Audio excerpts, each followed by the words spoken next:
اعوذ باللہ من الشیطان الرجیم بسم اللہ الرحمن الرحیم صلی اللہ علیہ حبیبہ محمد وآلہ وسلم۔ السلام علیکم ورحمۃ اللہ وبرکاتہ۔ امید ہے کہ آپ حضرات خیریت سے ہوں گے۔ میں حکیم صفدر تبسم حسین آپ کی خدمت میں آج آپ کو ایک اسلامی واقعات میں سے ایک واقعہ سنا رہا ہوں۔ وہ ہے صلح حدیبیہ اور حضرت ابو جندل اور حضرت ابو بصیر رضوان اللہ علیہم اجمعین کا قصہ۔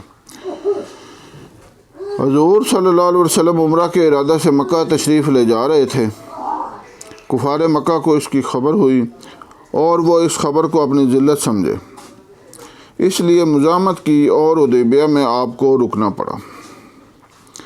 جان نثار صحابہ ساتھ تھے جو حضور صلی اللہ علیہ وسلم پر جان قربان کرنا فخر سمجھتے تھے، لڑنے کو تیار ہو گئے، مگر حضور صلی اللہ علیہ وسلم نے مکہ والوں کی خاطر سے لڑنے کا ارادہ نہیں فرمایا اور صلح کی کوشش کی، اور باوجود صحابہ کی لڑائی پر مستعدی اور بہادری کے حضور اکرم صلی اللہ علیہ وسلم نے کفار کی اس قدر رعایت فرمائی کہ ان کی ہر شرط کو قبول فرما لیا۔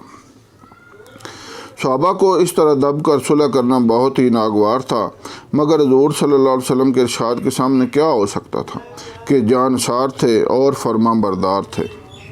اس لیے حضرت عمر رضی اللہ تعالیٰ عنہ جیسے بہادروں کو بھی دبنا پڑا۔ صلح میں جو شرطیں طے ہوئی، ان شرطوں میں ایک یہ شرط بھی تھی کہ کافروں میں سے جو شخص اسلام لائے اور ہجرت کرے، مسلمان اس کو مکہ واپس کر دیں، اور مسلمانوں میں سے خدا نخواستہ اگر کوئی مرتد ہو کر چلا جائے تو وہ واپس نہ کیا جائے۔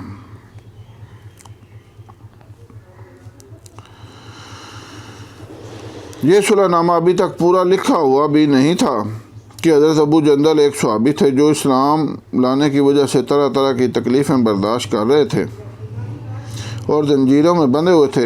اسی حالت میں گرتے پڑتے مسلمانوں کے لشکر میں اس امید پر پہنچے کہ ان لوگوں کی حمایت میں جا کر اس مصیبت سے چھٹکارا پا جاؤں گا، اور ان کے باپ سہیل نے جو اس صلح نامہ میں کفار کی طرف سے وکیل تھے اور اس وقت تک مسلمان نہیں ہوئے تھے، فتح مکہ میں مسلمان ہوئے۔ انہوں نے صاحبزادے کے تماچے مارے اور واپس لے جانے پر اصرار کیا۔ حضور نے ارشاد فرمایا کہ ابھی صلح نامہ مرتب بھی نہیں ہوا، اس لیے ابھی پابندی کس بات کی؟ مگر انہوں نے اصرار کیا۔ پھر حضور نے فرمایا کہ ایک آدمی مجھے مانگا ہی دے دو، مگر وہ لوگ ضد پر تھے، نہ مانے۔ ابو جندل رضی اللہ تعالیٰ عنہ نے مسلمانوں کو پکار کر فریاد بھی کی کہ میں مسلمان ہو کر آیا اور کتنی تک مصیبتیں اٹھا چکا، اب واپس کیا جا رہا ہوں۔ اس وقت مسلمانوں کے دلوں پر جو گزر رہی ہوگی اللہ ہی کو معلوم ہے۔ مگر حضور کے ارشاد سے واپس ہوئے۔ حضور نے تسلی فرمائی اور صبر کرنے کا حکم دیا اور فرمایا کہ عنقریب حق تعالیٰ شانہ تمہارے لیے راستہ نکالیں گے۔ صلح نامہ کے مکمل ہو جانے کے بعد ایک دوسرے صحابی ابو بصیر بھی مسلمان ہو کر مدینہ منورہ پہنچے۔ کفار نے ان کو واپس بلانے کے لیے 2 آدمی بھیجے۔ حضور اقدس صلی اللہ علیہ وسلم نے حسب وعدہ واپس فرما دیا۔ ابو بصیر رضی اللہ تعالیٰ عنہ نے عرض بھی کیا کہ یا رسول اللہ، میں مسلمان ہو کر آیا، مجھے کفار کے پنجہ میں پھر بھیجتے ہیں۔ آپ صلی اللہ علیہ وسلم نے ان سے بھی صبر کرنے کو ارشاد فرمایا اور فرمایا کہ انشاءاللہ عنقریب تمہارے واسطے اللہ تعالیٰ راستہ کھولے گا۔ یہ صحابی ان دونوں کافروں کے ساتھ واپس ہوئے۔ راستہ میں ان میں سے ایک سے کہنے لگے کہ یار تیری یہ تلوار تو بڑی نفیس معلوم ہوتی ہے۔ شیخی باز آدمی ذرا سی بات میں پھول جاتا ہے۔ وہ نیام سے تلوار نکال کر کہنے لگا ہاں، میں نے اس سے بہت سے لوگوں پر تجربہ کیا ہے۔ یہ کر کر تلوار ان کے حوالہ کر دی۔ انہوں نے اسی پر اس کا تجربہ کیا۔ دوسرا ساتھی یہ دیکھ کر کہ ایک کو تو نمٹا دیا، میرا نمبر ہے، بھاگا۔ وہ آیا اور حضور صلی اللہ علیہ وسلم کی خدمت میں حاضر ہو کر عرض کیا کہ میرا ساتھی مر چکا ہے، اب میرا نمبر ہے۔ اس کے بعد ابو بصیر پہنچے، عرض کیا یا رسول اللہ، آپ اپنا وعدہ پورا فرما چکے کہ مجھے واپس کر دیا، اور مجھ سے کوئی عہد ان لوگوں کا نہیں ہے جس کی ذمہ داری ہو۔ وہ مجھے میرے دین سے ہٹاتے ہیں، اس لیے میں نے یہ کیا۔ حضور نے فرمایا کہ لڑائی بھڑکانے والا ہے، کاش کوئی اس کا معاون اور مددگار ہوتا۔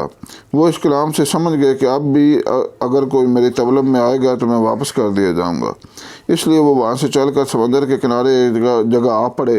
مکہ والوں کو اس قصہ کا حال معلوم ہوا تو حضرت ابو جندل بھی جن کا قصہ پہلے گزر چکا وہ چھپ کر وہیں پہنچ گئے۔ اس طرح جو شخص مسلمان ہوتا وہ ان کے ساتھ جا ملتا۔ چند روز میں یہ ایک مختصر سی جماعت ہو گئی۔ جنگل میں جانا کھانے کا کوئی انتظام نہ، وہاں باغات اور آبادیاں، اس لیے ان لوگوں پر جو گزری ہوگی وہ اللہ ہی کو معلوم ہے۔ مگر جن ظالموں کے ظلم سے پریشان ہو کر یہ لوگ بھاگے تھے ان کا ناطقہ بند کر دیا۔ جو قافلہ ادھر کے جاتا اس سے مقابلہ کرتے اور لڑتے، حتیٰ کہ کفار مکہ نے پریشان ہو کر حضور صلی اللہ علیہ وسلم کی خدمت میں عاجزی اور منت کر کے اللہ کا واسطہ اور رشتہ داری کا واسطہ دے کر آدمی بھیجا کہ اس بے سری جماعت کو آپ اپنے پاس بلا لیں۔ ماشاء اللہ، سبحان اللہ،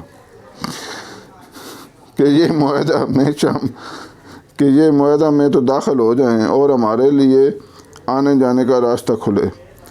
لکھا ہے کہ حضور کا اجازت نامہ جب ان حضرات کے پاس پہنچا تو ابو بصیر مرض الموت میں گرفتار تھے۔ حضور صلی اللہ علیہ وسلم کا والا نامہ ہاتھ میں تھا کہ اسی حالت میں انتقال فرمایا، رضی اللہ تعالیٰ عنہ۔ دیکھیں جی کیسے انہوں نے اپنے لیے کوشش محنت کی، اور حضور صلی اللہ علیہ وسلم نے بھی ان کو ارشاد فرمایا کہ کاش اس کا کوئی مددگار ہوتا، اور وہ سمجھ گئے اور واپس ہو کر جا کر اپنے لیے محنت اور کوشش کی۔ اللہ تعالیٰ نے ان کی مدد کی اور کفار مکہ نے خود ہی اس معاہدہ میں سے اس شرط کو ختم کر دیا۔ اللہ تعالیٰ عمل کرنے کی توفیق عطا فرمائے۔ اللہ حافظ۔